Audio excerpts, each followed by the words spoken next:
Ahora todo el mundo dice, chamo, tú sí eres frío.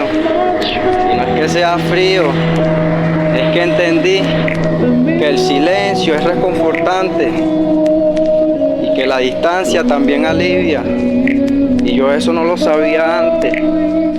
Y ahora que lo sé, lo estoy aplicando. Soy el mismo, solo que he aprendido muchísimas cosas nuevas.